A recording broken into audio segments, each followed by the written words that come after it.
ওম শান্তি। মনটো আপোনাৰ, কাকোকে মনটো সম্পূৰ্ণৰূপে দি দিব নালাগে।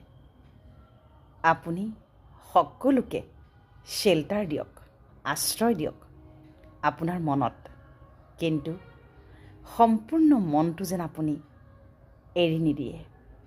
ঠিক যিদৰে আমি অসহায় লোকক সহায় কৰোঁ বা আশ্ৰয়হীন লোকক আমি ঘৰত থাকিবলৈ দিওঁ, ঠিক একেদৰে আপোনাৰ মনত কেৱল সম্বন্ধবিলাকক আশ্ৰয় দিব, সম্পূৰ্ণভাৱে কিন্তু এৰি নিদিব।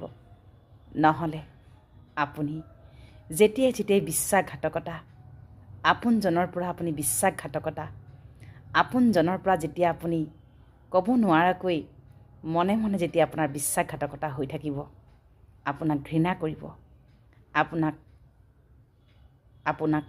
এফালে থৈ আনফালে যেতিয়া তেওঁ আপুনি নজনাকৈ অপকৰ্মত লিপ্ত হ'ব বা বেলেগ সম্বন্ধলৈ গুচি যাব, তেতিয়া কিন্তু আপুনি সেই যে দি দিলে মনটো, সেইটো আকৌ ঘূৰাই পাওঁতে বহুত কষ্টকৰ হয়।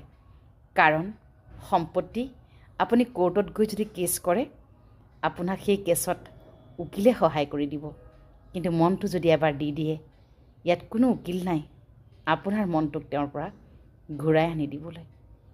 গতিকে তাৰ সম্পূৰ্ণ ভোগ আপুনি